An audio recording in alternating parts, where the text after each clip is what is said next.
Greetings, chess fans. It feels once again great to be back after a longer time with a game recap, which is part of the video series Inside the Mind of Chess Grandmaster.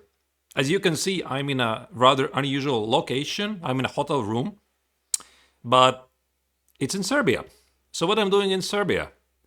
I am playing in Serbian First League, or Serbian Team Chess Championships, which started yesterday, and it's gonna run for the next 11 days. I mean, there's 11 rounds, 12 teams, a round robin tournament, classical chess, and we are right now in a small, hilly city, if I may say so. Actually, it's not really a city, it's a town called Bajina Bašta, next to the border of Serbia and Bosnia and Herzegovina. I mean, I'm for the first time in Serbia, never been here, and I'm looking towards to play some quality chess.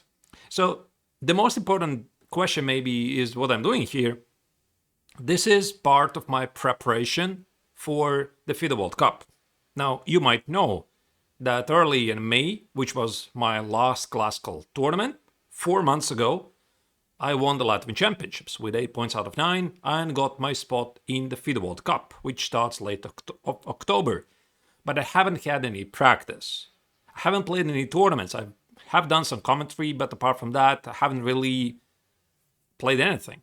So that's why I decided I have to play here, get some practice, and the opposition is really, really good. Like for the first 7 or 8 rounds out of 11, basically no opposition I will face will be lower than 2600 elo.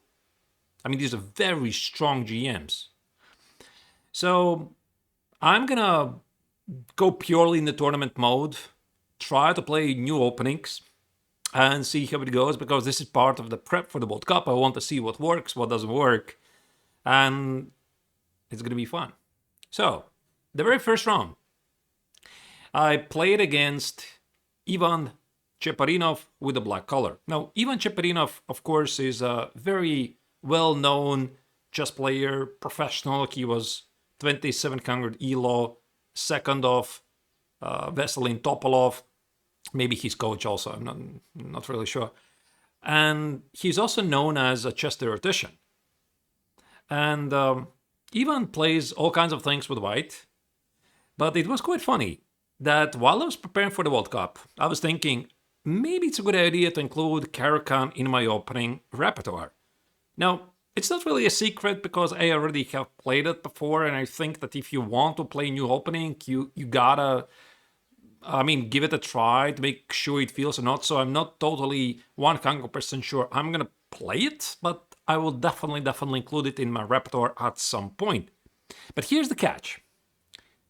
I'm thinking I could play the Caro Kann against Cheparinov, but my knowledge comes from Cheparinov because he was the one who released a course about a month ago, full repertoire for black on the Caro Kann.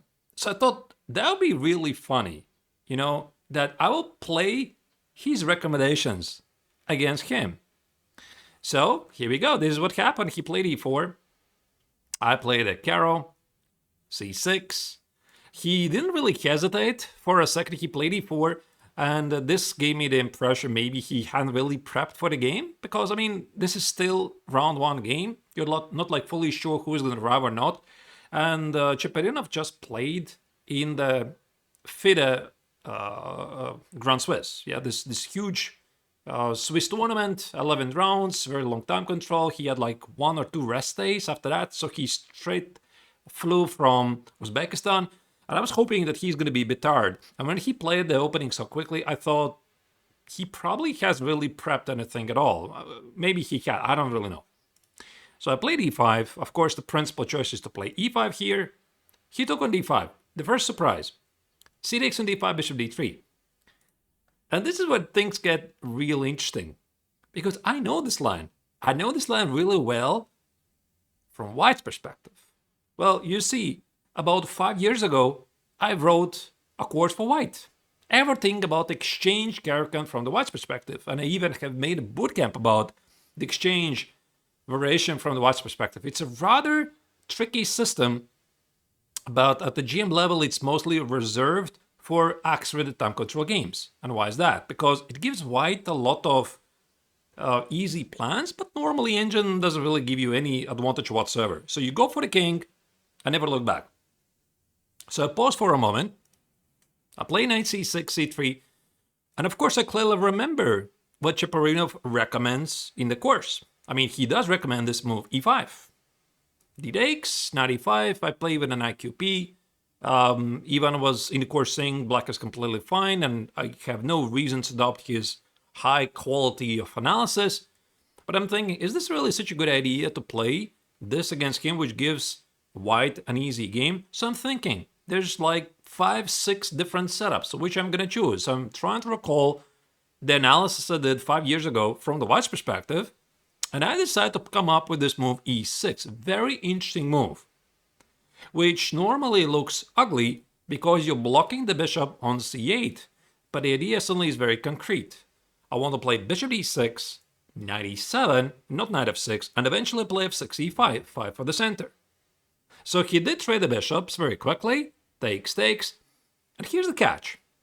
So if he decides to stop me, for example, he plays knight e2, I don't remember the theory here, was it like f6 or knight e7? Let's say knight e2, castles, let's say f6, I want to play e5, and he plays a4. I can play f5. And now this knight from e7 is going to get to e4. Like either knight g8, knight f6, knight e4, or something like bishop d7, knight c8, knight e6, knight e4. And I remember that I had problems proving any advantage for white in this position. So I thought I need a fighting chance. So this is why I went here. I play this. Ivan played very quickly knight f3, knight e7, show castle. And yeah, you have the part of me that I didn't really remember any opening specifics. I mean, can I castle short here? Because of course I'm well aware of the Greek gift. Knight g5 check. Of course, I could play this. Queen h5, rook d8, queen f7, queen h7. It's just losing position. So I have to go forward. He will play queen g4, and I just could not remember all of this. Like f5, queen h4, is this even playable? Engine says, yeah, black is of course easily winning. There's no attack. But I thought that would be really embarrassing to start a tournament with such a big decision if you're like not like completely sure about the move of show castle. So I played f6, which I think I had marked as a minor inaccuracy. I might be wrong, but still, I mean, I have the idea to play e5. He played rook e1 after a longer thought. Queen c2 here doesn't make any sense to press the pawn on h7 because I play e5. There's nothing he can do. I mean, he can never take the pawn. I play e4, and the bishop on h7 is got support from the queen. So if he gives away the minor piece for 3 pawns, the piece is stronger in the middle game, and I have a lot of activity. So he cannot do that. He played rook e1. Now I played a castle. Yeah, maybe I could have played e5 here. I kind of remember there were some positions when this is giving black equal game. I was not sure if this is one of those positions. And typically he plays c4. So obviously e4, bishop e4, my queen on d6 remains hanging. I cannot do that. If I play d4, actually these pawns are pretty weak. He plays knight e4, a3, b4, c5, maybe even knight e4, c5 right away with a fantastic position. And I remember that in some positions there was equality somewhere here. But you gotta understand my reservations. I mean, it's an IQP after all. My king is in the center. So I decided it's probably not very smart to force things immediately. I played a short castle. And I was pretty happy with the choices I have done. Because I thought if he's gonna play something like queen c2, try to provoke some weaknesses, I think this was in my course. Then I have options like king h8. You know, I walk away from the take on h7, I still want to play e5. And let's say he takes it, I play f5, I trap the bishop, he plays knight g5. And I thought in the worst case, if I cannot figure it out, I'm going to play g6 and eventually this bishop is going to fall, something like this. So I thought there's no way he can go here. And also with the queen on c2, king h8, the queen c2 is actually badly positioned for this position because let's say knight e2, e5, he can no longer play this position with c4. You see, the queen is gone from d1 square, and e4 is a threat, and also knight b4 is a threat. Yeah, so that's why he didn't do this.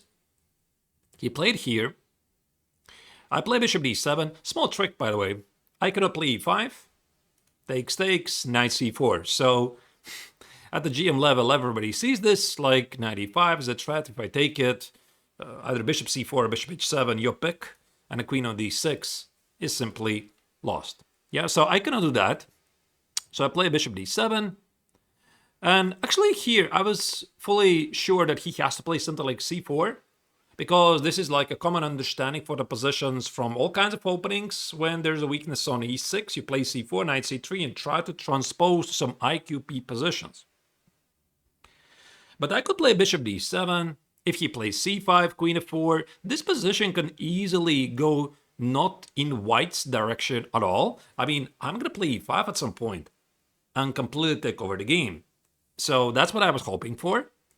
And if he plays something like knight c3, rook d8, here, I think white doesn't have anything here. Like, the pawn on d4 is a weakness. I can play knight f5. There's no typical IQP attack at the king's side, so I was feeling pretty confident that I'm gonna survive.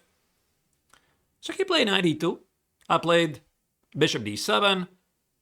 Again, e5, yeah, I cannot do, so bishop d7. He played this very interesting move b4. Now, initially I thought, wow, that's really interesting, because I could not fully understand what he wants. I thought maybe he wants to play knight b3, knight c5, which easily is paired with move b6. But then I realized actually it's a very smart idea, because he has two threats. Threat number one is to play b5, make sure my e5 never happens. Threat number two is to play b5, c4, go for the IQP, but in some other version where he has pushed back my knight. And the third idea is maybe play a3 and c4. So c4 is definitely in the cards.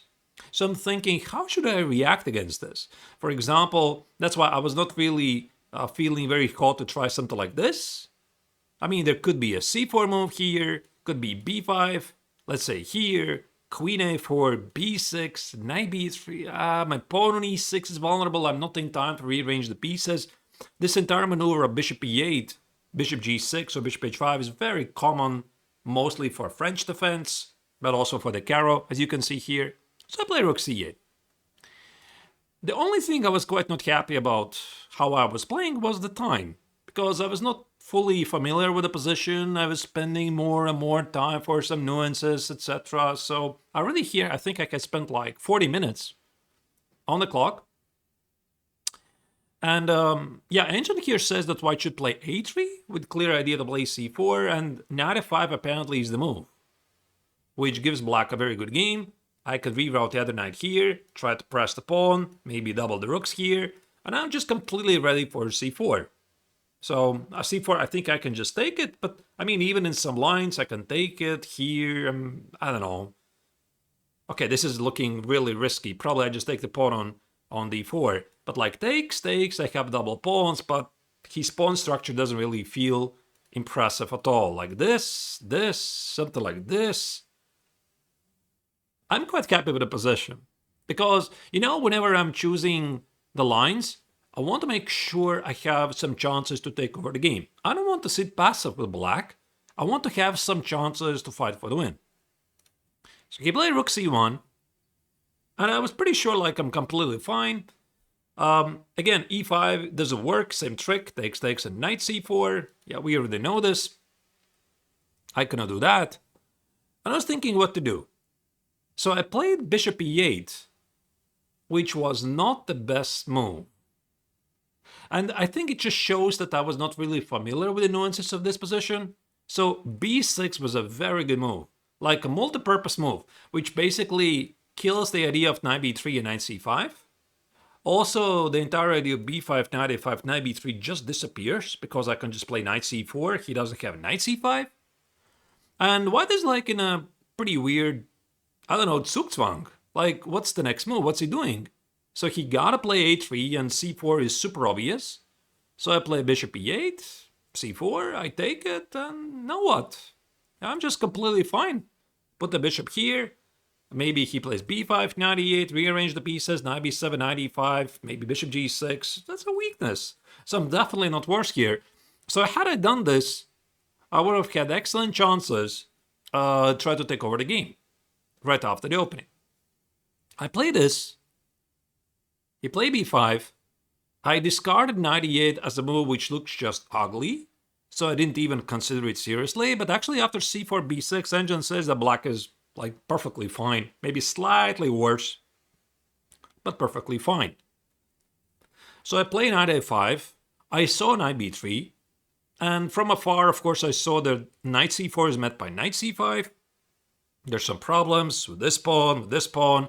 And of course, engine as usual is having some fun, saying you can play b6 and rook f7, and black is slightly worse, but pretty dynamic. Okay, if you say like that. Like I didn't even dream about the line. And a b6 takes knight e2 just gives me a major weakness here, and knight b3, knight c5 isn't coming anyway. So I had no choice. I decided I have to take on b3, and that's the position I saw from afar. And I thought, what's the big deal, right? Okay, I'm making a small concession, but I will always play b6, rook c7, bring out the bishop, without rooks, and the pawn on e6 is easily defended. And let's say he plays something like c4. Who says I have to take?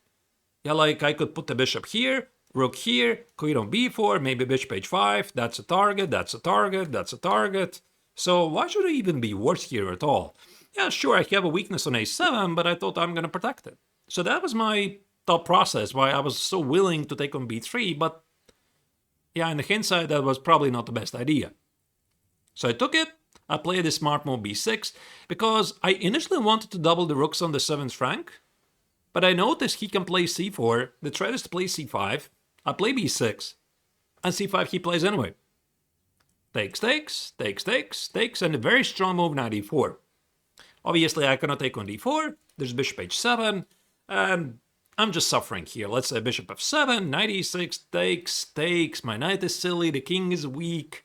Even though he has double pawns, the pawn on a7 is a pretty serious weakness. I just didn't like this position. Maybe there's even something stronger for white, but that's what I saw. That's why I played b6. So the point is, if he plays c4, I could just play bishop f7, and this idea never happens. Yeah, so I play rook d8, queen b4, maybe bishop h5 at some point later, and have those targets. And I was feeling very confident about this position, that like I'm not having any problems. Engine says like black is worse. Okay, if you say so. He played here. Like he forced me to trade the bishops so that he can get to the pawn on e6, which looks like a positional mistake, but again, it's a very concrete solution. And I was thinking, should I, play tricks and play king h8? If he takes an h7, I play 5 or g6, trap the bishop. I thought, okay, whatever. I'm going to play bishop g6, trade off the bishops, cannot be a mistake, then figure things out. He took on g6, and he quite surprisingly played h4. And this is where I had some very funny lines. Now, already here, I had envisioned, I'm going to play rook f7, rook c7, and if I need to protect the pawn, I'm going to play knight f8. And I'm doing really great. So after h4, I didn't really go into the details. I just played rook f7 very quickly because I didn't really have a lot of time on the clock. I think I had like 20 minutes, and this was move number 19, so I really had to think about the time management. But apparently here, engine says I could have played e5. I could have played it.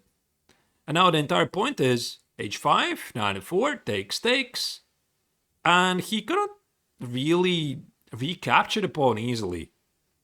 Let's say he takes with the knight, I play queen f6, queen g5, and the knight to d4 is very strong to attack the king.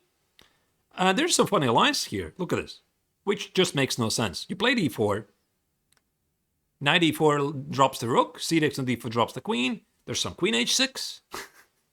You're going to take on d4 because there's going to be some tricks on the long diagonal. There's some knight e3. Okay, I get that, like that's a fork. Takes, rook d1. If you take on e5, then white will have a great exchange, sacrifice, beautiful knight dominates the square, and I have just multiple weaknesses. It's just not great. So I take it here. I'm like winning a piece, right? But no, engine says it's equal here. My knight on d3 is trapped. Now it's trapped on f2. And even though I'm up a piece, I cannot save the piece. Like he plays c4, c5, c6, c7, c8, and my knight is just dropping. So it's a draw.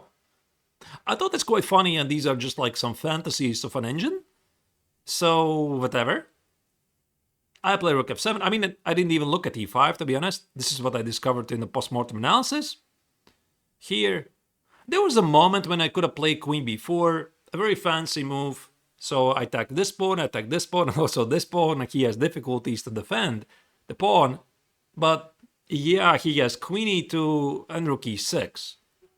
I saw the idea, but I didn't really seriously look into this. So that's why I decided I'm going to play knight f8, and now queen b4 is a threat. Now it's a threat, so I was hoping maybe he's going to miss it. I protect the pawn on e6. He, of course, saw it. I played here. He played here. I played here. He played here. I played here. I'm thinking, okay, I'm ready for a draw. But of course, I perfectly understood that he's not going to do it, that he's the one who is pushing, and that's why he continued, plays c4. And also, a very important element here is that this is a team event. I mean, you're fighting for the team. You're not playing for yourself. So that's why we have 6 boards in a team match. And every single score matters. So players with the white are typically pushing for the win. They're looking at the scores of the other opponent. And this, by the way, played a pretty important role, not only for this game, but probably for any future games, because your primary objective is to help the team win. So if the team is winning, you might play safer. If the team is losing, you're playing a bit more aggressive. So at the moment, it was like pretty unclear what's happening in the match. And of course, Cheparinov continues to play on. I play queen d6, like, I just don't have any active plans, so I'm just waiting. He played h5. And this was starting to get really annoying to me. Like, how do I deal with h6 threat? Do I stop h6? If I play h6 myself, what about some future knight h4, knight g6, trade the knights, and I have some issues with the pawn? My king is in a mating net. So there's so many elements to consider here. I decided to play queen b4, go back, because I thought that h6 is not like a big deal, and this was based on not really calculations, but just feelings mostly. Because I think I would just take it, and I thought, you know, if he's gonna go after this pawn, let's say queen d2, I could play king g7 here. In the worst case, I could play something like this. So I don't think he ever will be able to deliver me a mate like this, right? So knight on h7 protects everything. I'm capitalizing on the queen side. So that's why I think also for Cheparinov, this h6 idea to weaken the king and go for the attack was not super obvious. But the engine says actually this was an idea, but with a different reasoning. After h6, if I take it, white can play c5. And I didn't really think this of a big deal, because I take on c5, he pins my queen, knight e7 allows some knight e4 ideas, and knight c6 or knight e6 ideas, so this is understandable. In a very similar line, I saw that I'm winning 2 rooks for the queen, but here you see I have weakened kingside. And this is where the engine says what is slightly better. I have the rooks, white has the queen, but my king is weak. Very interesting position. I'm not really sure Cheparinov would go here if he would even see this position. Very difficult sequence. So he was like mostly shuffling the pieces here and there. Again, h6 is here. Same idea, like look at this. h6 takes, queen e3. I thought I can take it, protect the pawn, play queen e5, and that's always the question. Is this pawn the strength, is the weakness? If he plays c6, what about if these pawns drop? The pawn on b5 becomes pretty weak. So it was not very clear, also for Cheparinov. So I decided at some point to take on c4 and play h6, because I was approaching the time scramble. This was move 30. I had 5 minutes on the clock, so I had to reach move 40, which gives extra half an hour on the clock. And also, my opponent was trying not to make any big decisions, like he was shuffling the pieces here and there, tried to harass the pawn on h5. I could have played f5 at some point to put the knight on f6, but this was such a difficult decision in time scramble, I simply tried not to do it. So I just stood and do nothing. Here, there was also a moment when I could have played a6 and queen a4, trade off the weakness on a7. But again, even if I see this, it's not really clear. Am I happy with this? Because it simply allows white to push forward this pawn. Now that there's no support, and probably white is better. So even if I had seen in this particular position that a6 is there, which I saw in different lines, I'm not sure I would have went there. So we repeat the position a couple of times, here and there, trying to make some tricks. Queen d6, and we reach safely the next time control. This is move 40. We get extra half an hour on the clock, and I'm waiting. But it doesn't mean that I'm passive. I'm just waiting. I don't have anything better to do. So I'm thinking if he plays something like c5, I'm gonna play queen d5. And if he plays c6, well, maybe this pawn becomes a weakness. That's a target. And I thought that perhaps even at the right moment I can play 6 and rook c6 and try to take over the game. I thought it's not a very obvious move for white. And I was also hoping that he's going to maybe blunder something, play king g2, the obvious move.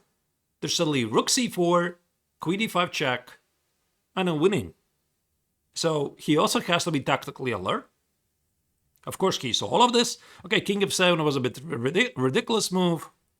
Like, I shouldn't bring the king to the center. Here, I stood back. He tried to rearrange the pieces, put the knight on f1, here. And I was always looking for a chance to take over the game. Let's say he goes here. I play knight h7. And boom. Yeah, just like that. I play at the right moment e5, and now it's me who is getting really aggressive. I want to play e4 and knight f3. So it's not like white had risk-free position here, pressing with no risk at all. So that's why he played queen e2. And now I spotted my chance. So this is also a very important moment for the match, because we're losing. We're right now sitting at -1. I see this, and my opponent sees this. Like, we're always like, not every single move we are getting up and see what's happening, but like every half an hour, we're getting up and seeing and evaluating where the match is heading. And one of our guys, he's losing. So it means I have to take risks. And I still have a lot of pieces on the board. So that's why I decided to go here and here. I felt that this is what Cheparinov missed.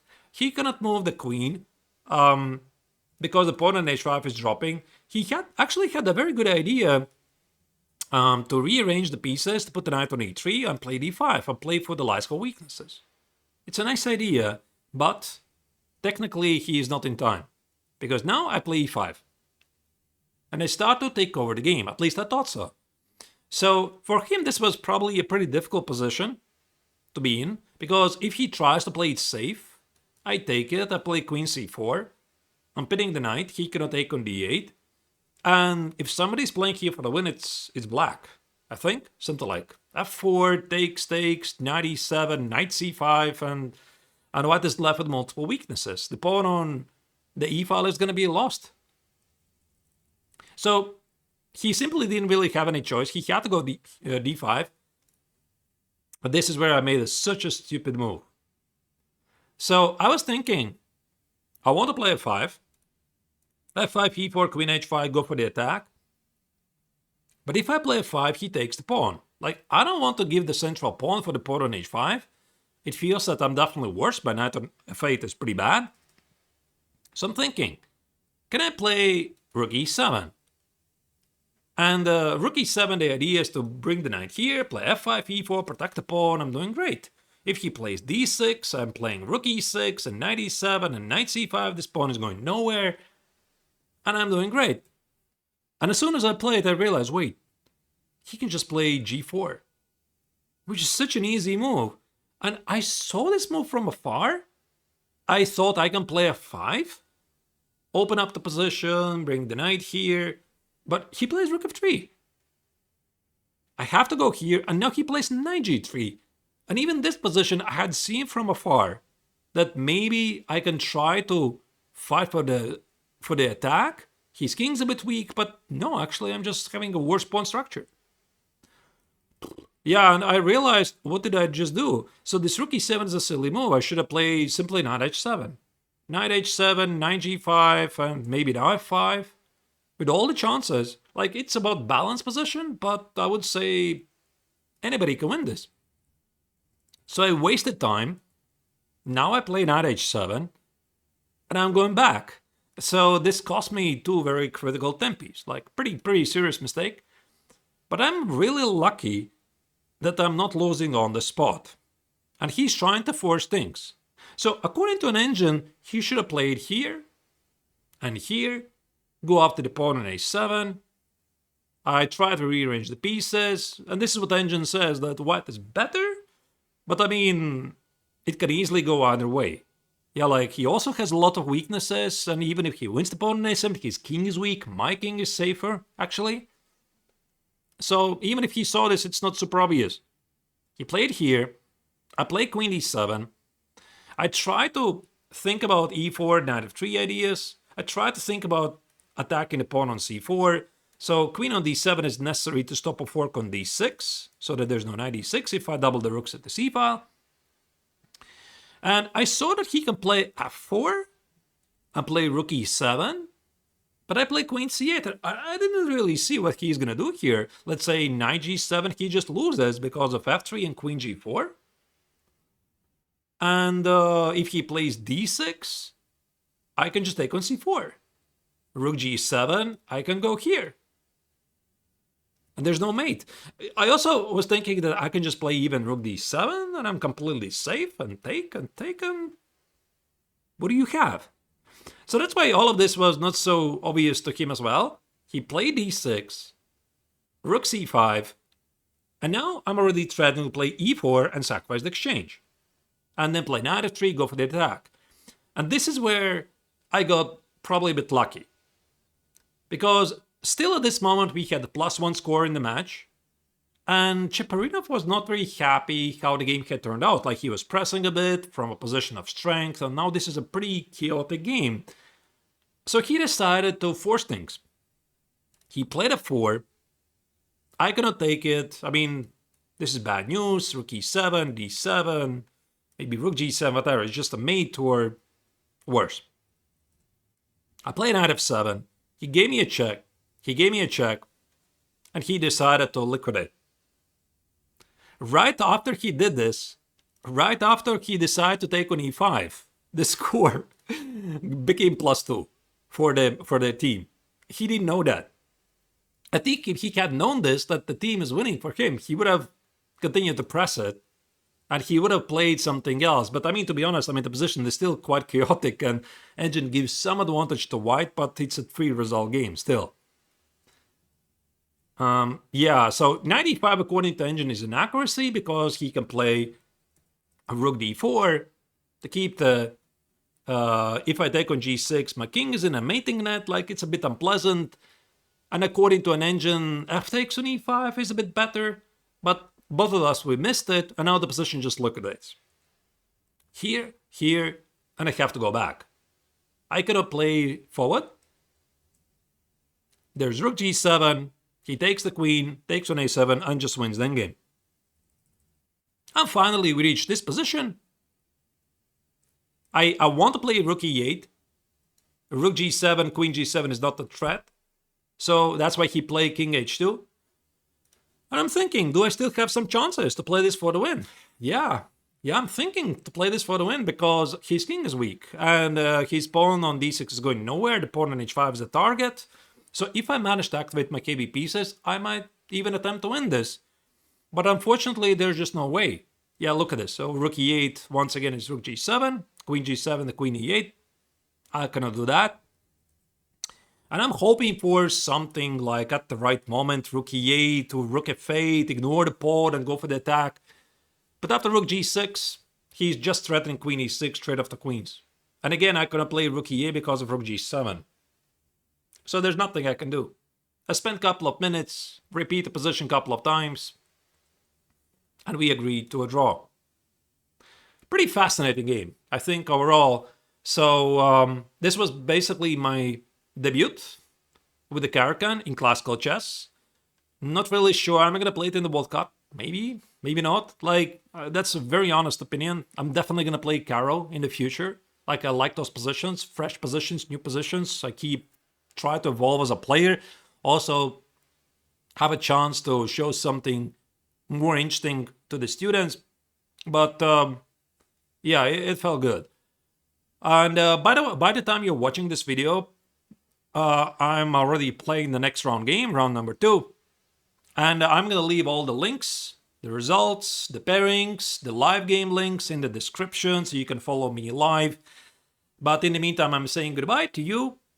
Wait for the daily recaps. I hope I will be doing well. And if you liked the video, you know the drill. Press like, leave a comment. What do you think about the Caro? What do you think about this tournament? Have you ever been to Serbia? Whatever. Just tell me what you're thinking about. And I'll be seeing you soon. So take care.